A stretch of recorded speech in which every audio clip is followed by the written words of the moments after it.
I was the most well-behaved canary by the side of the rich inn master Justin, until one day, he encountered a tricky situation in his business dealings and casually gave me away to someone. As I was being pulled into the car, I broke free from the people around me and ran back crying, begging him, but he just coldly pried open my hand. Do you know why I've never touched you, Gina? I finally understood that what I thought was care and respect was only for the sake of getting a better price at.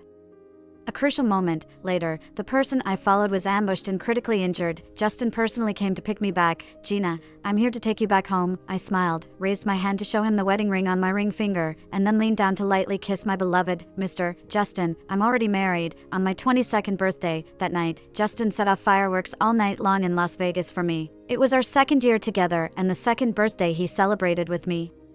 In the lounge, several socialites who are usually on good terms were drinking tea and chatting. Suddenly, the door was pushed open. Nancy, dressed in a high-end designer dress, carrying an Hermes handbag, walked in and sat directly across from me. She had almost been engaged to Justin before, so she harbored deep animosity towards me. Over the past 2 years, whenever there was an opportunity, Nancy would take the chance to make things difficult for me or humiliate me. Today, as Justin extravagantly celebrated my birthday, Nancy naturally harbored deep resentment. Nancy, Mr.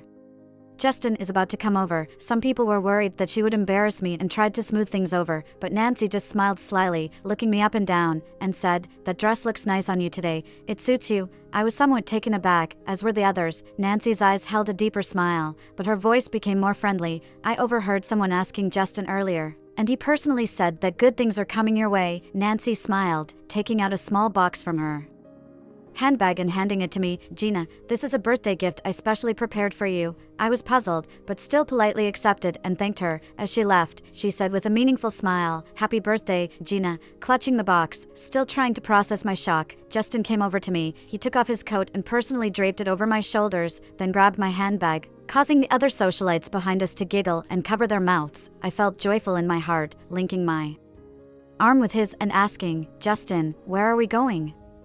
Justin looked down at me and brushed my hair away from my temple, saying, "You'll find out soon." After stepping off Justin's private yacht, I noticed many luxury cars parked on the pier. The most eye-catching was a Rolls-Royce with a license plate from the Three Regions. I could vaguely see a tall man leaning against the front of the car, smoking. As the night wind blew, I felt a bit cold and instinctively clutched my coat tighter. Justin? There are so many people, but it's silent. I suddenly felt a sense of inexplicable fear. Justin lowered his gaze, stroked my hair, and asked, "Gina, are you happy tonight?" "Happy," I replied. Justin smiled, and his finger lightly brushed my face. "Have I been treating you well these past 2 years?" I nodded. He had truly treated me well, with care, dedication, and great respect. "Would you be willing to do something for me?" Without hesitation, I nodded. Of course. The smile in Justin's eyes faded, and he gently grasped my shoulder, asking me to turn around. I was puzzled but compliant, allowing him to guide my movements. "Gina, do you see that man over there?" I turned to look at the man again. In the dim light, I could vaguely see his handsome profile. I turned back to Justin, asking, "Do you know him? Is he your friend?" Justin released his hand and his gaze turned cold as he said, "From now on, you will follow him." I was stunned for 3 seconds. Justin didn't look at me again and instead took a step back. His bodyguards came over and grabbed my arms, saying, "Gina, let's go." I couldn't think straight. My mind was blank, and I could only struggle instinctively, seemingly impatient. Justin furrowed his brows and turned away. The 2 bodyguards had a colder attitude. "Gina, don't bring this upon yourself." But I couldn't listen. Kicking, hitting, and biting like a madwoman, they seemed hesitant to use force. Taking advantage of their hesitation, I broke free, crying as I ran back to beg Justin. He looked down at my hand, which I was gripping tightly, almost to the point of my fingertips turning white, but he coldly pried open each of my fingers, saying, "Do you know why I've never touched you, Gina?" His voice was indifferent, but it felt like a thunderous explosion in my ears. My fingers were nearly broken, the pain piercing through me, but I seemed numb to it. Tears streamed down my face silently, wiping them away. I stared into his eyes. "Justin, you've made your decision. Yes, no turning back?" "Yes, no regrets?" "Of course not," he smirked arrogantly. "I never regret anything I do in my life." I smiled back. "Good, Justin, you once saved me. This time, consider us even." Justin furrowed his brows, waving for the bodyguards to come over again. "No need. I'll go on my own." I glanced back at him one last time, took off the coat he had given me, and walked away. Justin frowned more deeply. "It's late and cold." A thin black strap dress couldn't fend off the chill, but the cold in my heart was even more chilling. Just now, the person who was rubbing against me from behind, was it not you? I choked with anger. This pajama was forced on me by the owner, and they didn't even provide me with underwear. What could I do under the same roof?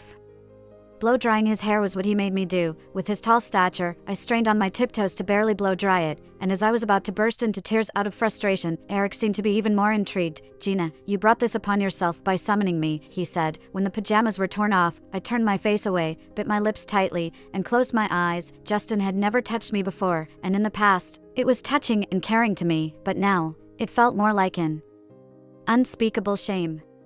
However, I did not expect it to hurt so much. The involuntary physical reaction and the surge of tears pierced through that ridiculous facade of composure. Eric was taken aback. He stopped his actions and looked at me trembling with tears for a while before cursing. "Gina, this is your first time." Eric bent down to try and wipe my tears. However, my tears were flowing uncontrollably like a dam had burst open. He became increasingly impatient with wiping them and finally stood up to leave.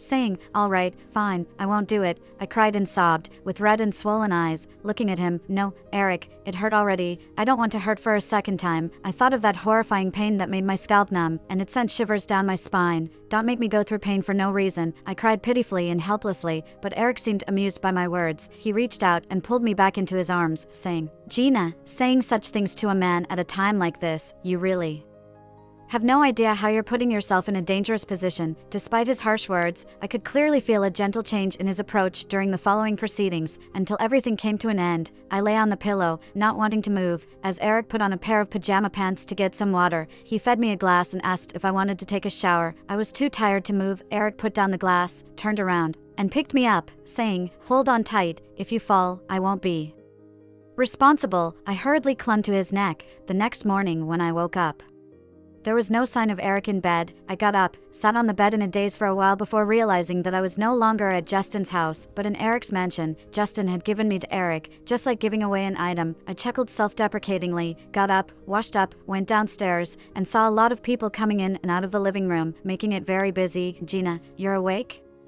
Should we prepare breakfast now?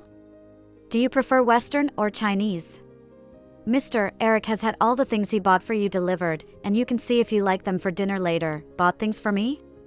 I looked at the almost overflowing living room filled with paper boxes and crates and was surprised. "Yes, Mr. Eric said that you will be living here from now on, and a lot of things needed to be arranged." "Will he be living here too?"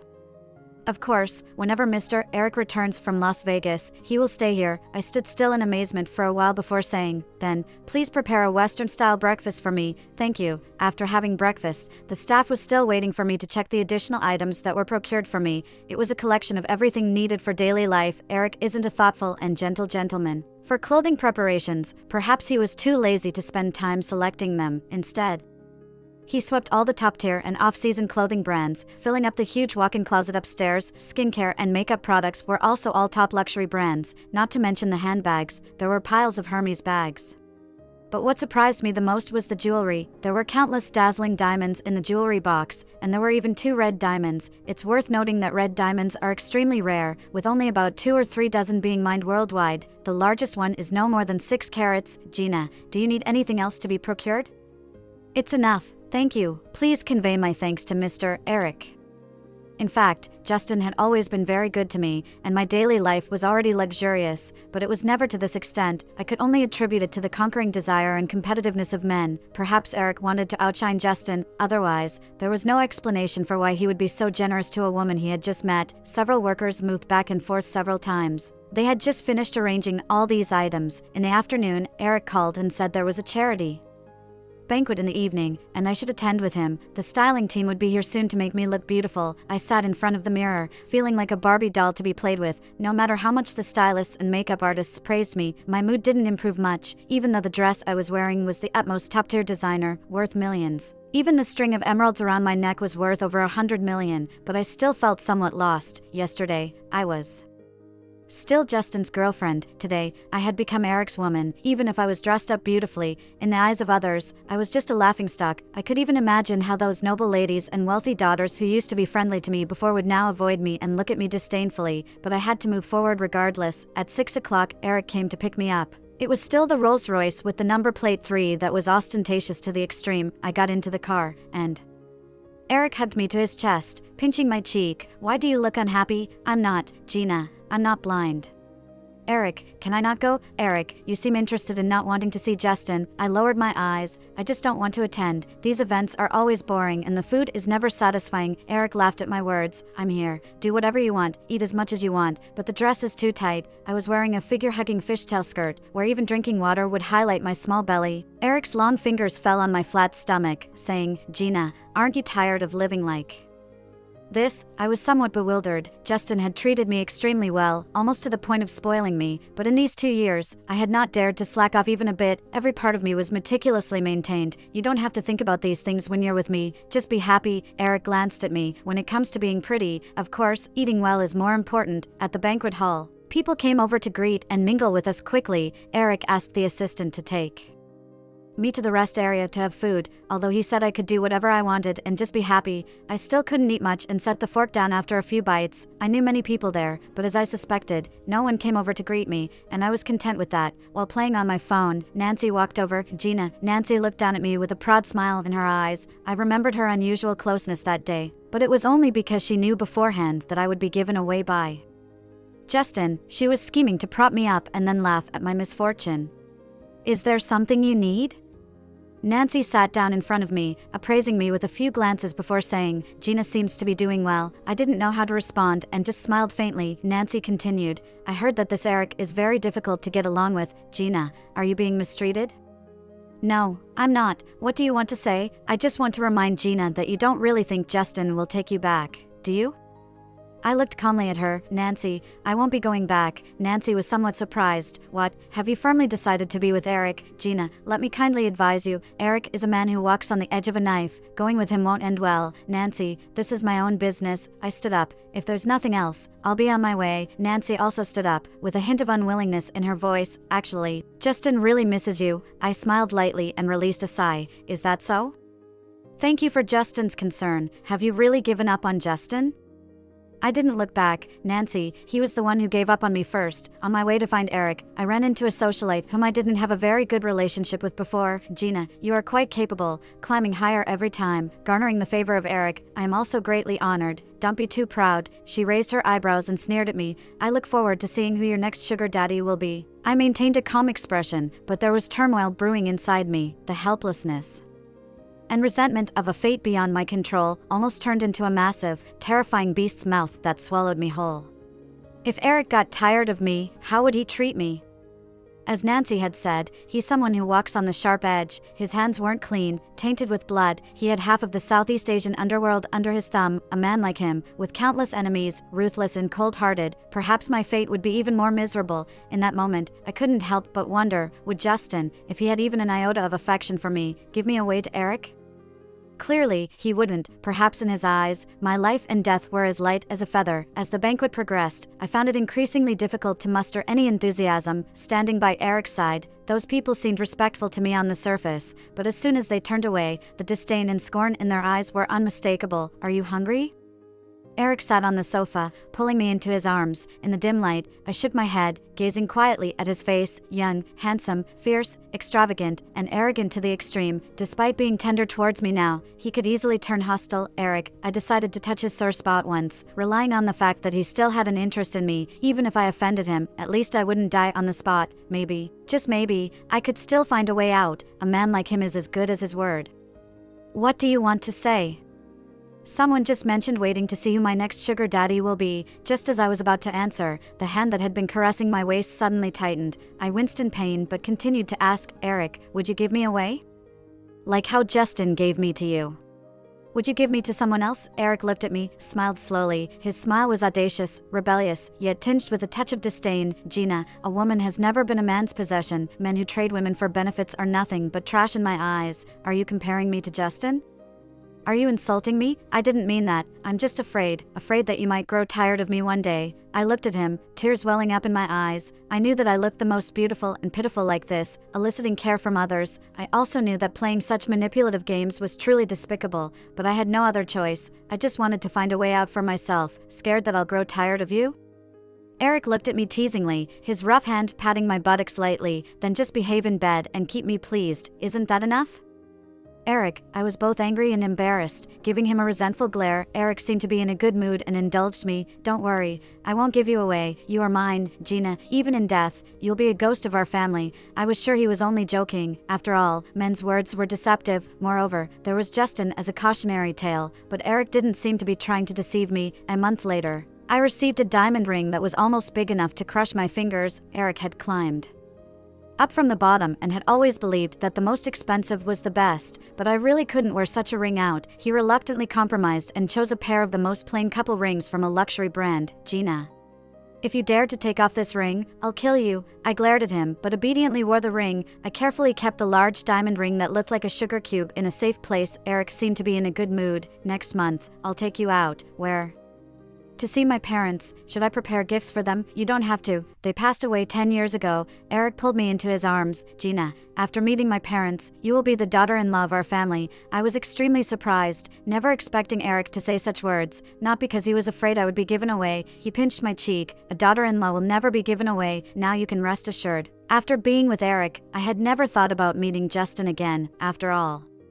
When we were together, he mostly stayed in New York. Unfortunately, that day Eric didn't accompany me. Justin came straight to me after exchanging pleasantries with others. He held a small plate with delicate pastries. Have some cake. He handed the plate to me. You always say you never eat enough at banquets. I didn't take it, just smiled. Thank you, Mr. Justin, but I'm already full today. Justin looked a bit surprised. My gown was a spaghetti strap style, but not form-fitting, so it didn't flaunt my figure. Among all the elegantly dressed attendees, my dress was not the most eye-catching or expensive, but it was the most comfortable and relaxing choice I made myself. Eric gave you such cheap clothes to wear? I picked it up myself. Justin raised an eyebrow, clearly not believing, if he truly cares for you. Such a dress could never have reached you. I didn't bother to explain. Eric's taste always leaned towards the expensive. My wardrobe was full of haute couture, including many antique couture dresses that I now kept to myself, but I genuinely didn't enjoy wearing them nowadays. As Eric said, happiness mattered the most. This dress was something I bought while shopping, not a big-name brand, but Eric also said that even if I wore a $100 dress, no one would dare to look down on me. After all, my man's status was obvious. Think what you want. I stood up, about to leave. Justin reached out and grabbed my wrist. Gina, just endure a little longer. It will be over soon. I frowned and shook off his hand. Mr. Justin, have some self-respect. Justin was clearly displeased, but he maintained his composure. Gina, as I promised, I will come back for you. I couldn't help but retort. Justin, are you out of your mind?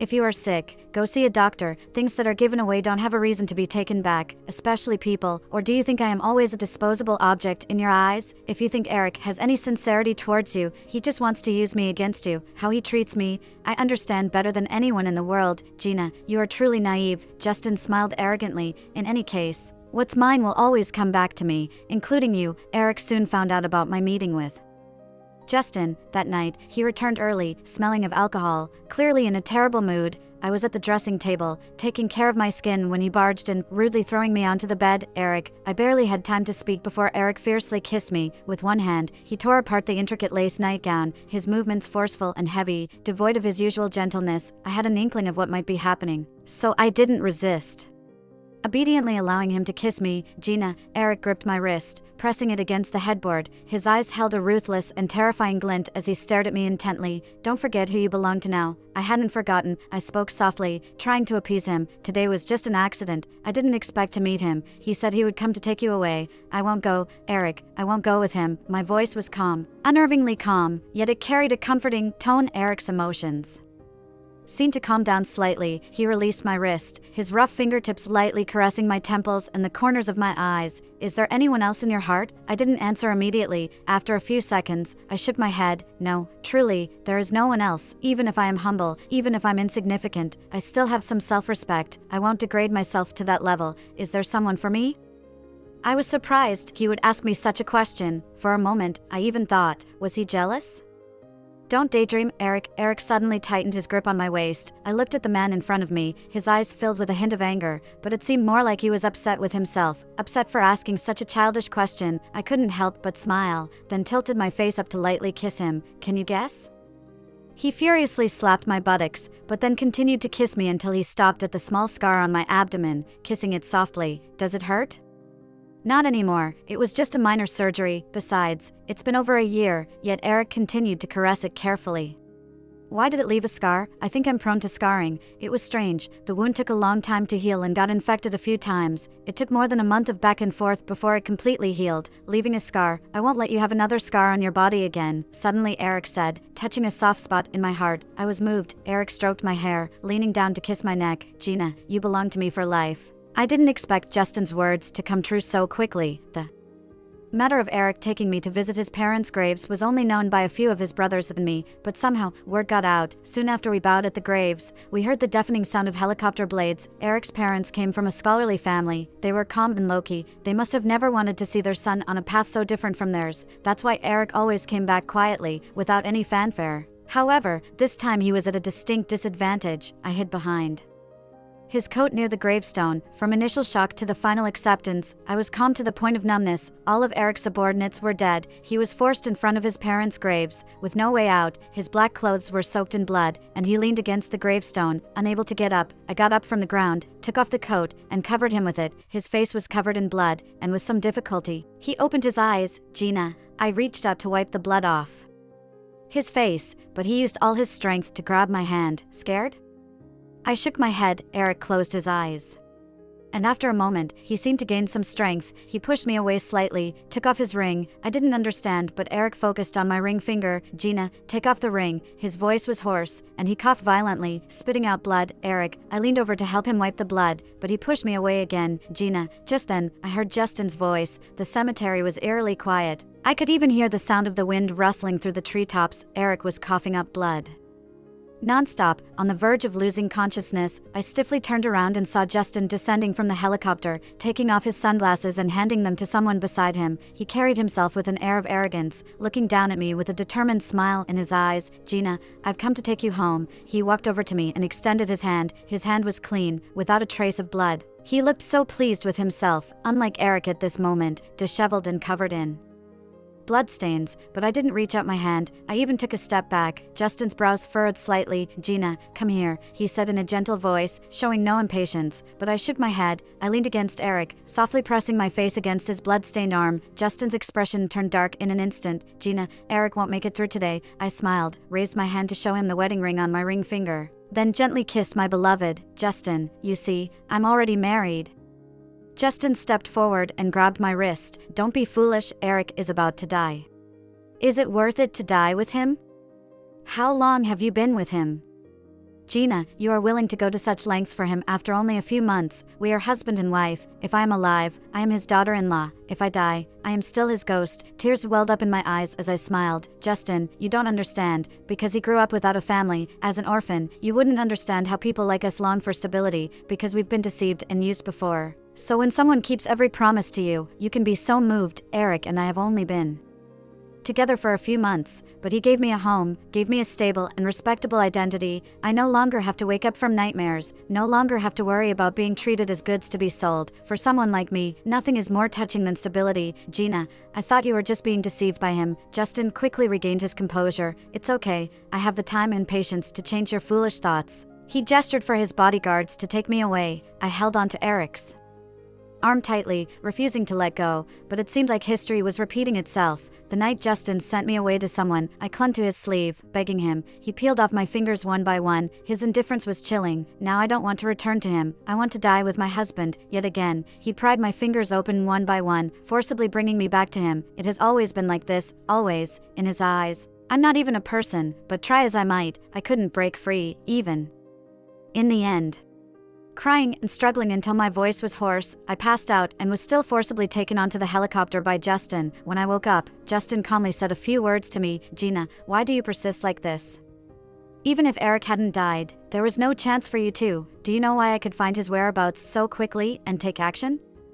He made a confession to me. It was all thanks to you, Gina. You played a big role. He got up, walked over to me, and lightly touched the scar on my abdomen. When I operated on you earlier, I implanted a micro-tracker here. I lifted my head slowly to look at the man in front of me. He seemed triumphant, self-assured, unattainably high and mighty, but in my eyes, he was no better than an animal. So, Gina, Eric died by your hands. How can you go on living with him after Eric was thrown into the deep sea by Justin's bodyguards. His body was said to be devoured by fish, disappearing without a trace. After his death, the gang fell into chaos without a leader. Soon, a new person took over, completely replacing him. Perhaps in a short while, the name Eric would be completely forgotten. Justin brought me back, placing me under semi-house arrest. I once thought about breaking free from him, but I was pregnant. When my baby was just 2 months old, neither Eric nor I knew. After Justin found out, he immediately pressured me to have an abortion, but I stole a pair of scissors from the kitchen and held it against my neck. Perhaps he understood my temperament a little. He knew that without the child,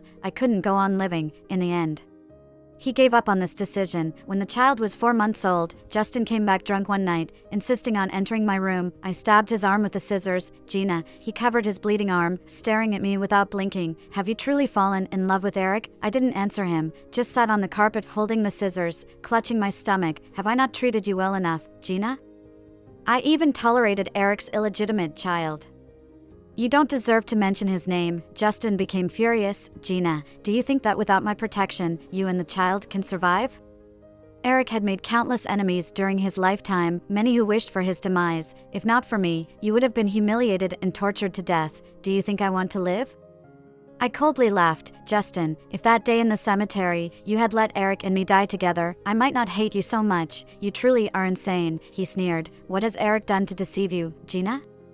Because I'm sure he wouldn't sell me off as an object, even if he hit rock bottom, in dire straits. A man like him wouldn't just send his woman away and live on like nothing happened. Justin's face darkened. How do you know he wouldn't, until it comes to that?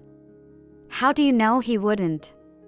I just know, Eric was a man of his word, my Gina's husband. I know he wouldn't do that to me. He would rather die than harm me. As I spoke, I finally broke down in tears. It seemed as if I had suddenly understood why, on that day at the cemetery, he had insisted on me taking off the ring. He was paving a way for me to have a better future. He wanted Justin to have fewer regrets and concerns about my relationship with him in the past, so that my future path could be a little smoother, a little less burdened. Up until his death, he was worried that I might be mistreated, but I truly didn't know why Eric was so good to me. When my baby was 8 months old, the man who took over Eric's gang suddenly found me. He handed me an old-fashioned gold lock, the kind children wore.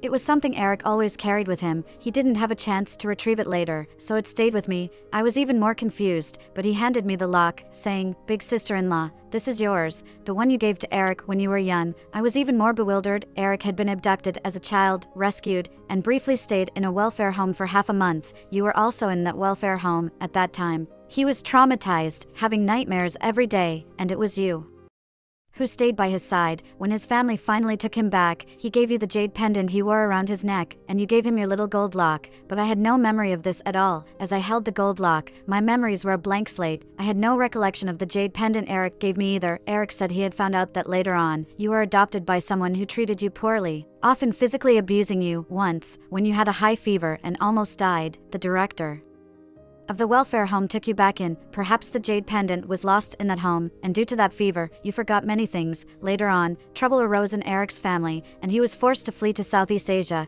eventually avenging his parents and taking over that position, which took over 10 years, delaying the time to come back and find you, big sister-in-law. Now the item has returned to its rightful owner. I held the gold lock in my hands, tears streaming down like rain. The item had come back to its rightful owner, but Eric, he would never return to me and the child. Maybe due to the emotional turmoil, shortly after receiving the gold lock, I gave birth prematurely to a fragile daughter. I was afraid Justin would take my child away. Despite being weak in the postpartum period, I insisted on personally caring for the child night and day. When my daughter was 3 months old, Justin brought me to Las Vegas for a visit, but that night, we parted ways again after an argument. After the quarrel, Justin went off with his people to unwind elsewhere. I was left in Las Vegas with my daughter. That night, Las Vegas suddenly erupted in fireworks, an hour-long display of revelry. I lulled my daughter to sleep, standing on the deck of the cruise ship, watching the fireworks light up the sky. Despite the festive atmosphere, my thoughts drifted back to the first time I met Eric, on a night just like this, where fireworks had lit up the sky and then fell to the ground like ashes. Justin draped a coat over me and pushed me towards him. At that moment, I was in such anguish and despair that I was on the brink of collapse. Little did I know that within a few months, I would fall in love with him, and within a few more months, we would be separated by life and death. The night wind chilled my face. I raised my hand, only to feel a dampness on my face. Eric. I couldn't help but mutter softly, the name that has turned over in my mind countless times. A pair of slightly cool hands came from behind me and gently covered my eyes. I was startled and Instinctively screamed and pushed away, but a familiar voice, deeply ingrained in my heart, said, "Gina. Your man is back." I don't know if you have ever experienced that feeling. It's like all the blood in your body has solidified, even the heart stops beating, even the wind seems to have been paused. If time could be stopped, I really wish for eternity in that moment, without worry or disappointment, always looking forward to reuniting with him, but the hand that was originally covering my eyes let go. My sight was filled with colorful lights. Those hands fell on my waist, then slowly moved to my abdomen, gently resting on top. "Does it hurt?"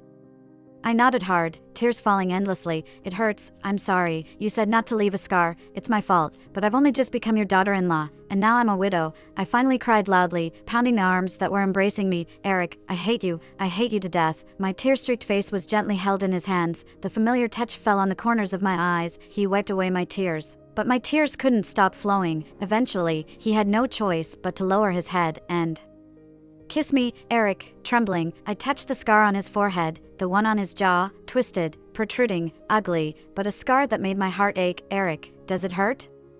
Do you hurt?" I don't know how he survived, seriously injured, unconscious, thrown into the deep sea. What kind of strong willpower and luck does it take to come back? Standing in front of me, Gina, Eric hugged me tightly, almost making it hard for me to breathe, but I couldn't bear to let him go. It's as if when he lets go, this dream will end, the wound doesn't hurt anymore. "But when you cry, I hurt." Eric lowered his head and kissed me again. "I'm taking you home." Dizzy, I was led forward by him, and after a few steps, I suddenly remembered something. Our daughter, Eric, and our daughter, someone has gone to pick her up. What about Justin? Eric smiled faintly, but coldly said, "Tonight, he better pray for some luck at the gambling table." In fact, Justin used to gamble from time to time. Then, after being severely reprimanded by his father and getting into trouble, he even sent me away, until Eric spared his life that one time. He didn't touch that stuff for some time, but starting last year, he gradually escalated and started becoming addicted. Every time he left my place slamming the door, he would end up gambling like crazy, but suddenly I thought, maybe someone is pushing him behind the scenes? But Eric was not willing to tell me about these messy, dirty affairs. I didn't want my mind preoccupied with these disgusting things. I just wanted to focus on him and our daughter. As the end of the year approached, news came from New York. Justin had embezzled billions of dollars from the company, completely angering the people in power. He was almost exiled from the family, almost out of options. But he stubbornly insisted on his own downfall, and even went to the casino with the little money he had left. However, this time, Justin did not leave the casino. Shortly after, there was a man on the street with disabled legs. Later, perhaps feeling ashamed, his family brought him back. Since then, there has been no news related to him. Eric didn't go back to the gang. His life and death brother would continue to sit in that position for him. He took me to many places. We even went back to the old welfare home. He remembered every detail here, even the swallow's nest under the eaves. But I had completely forgotten. The past was like a dream. When I found you, you were with that idiot. There was a hint of jealousy in Eric's tone. I couldn't help but laugh.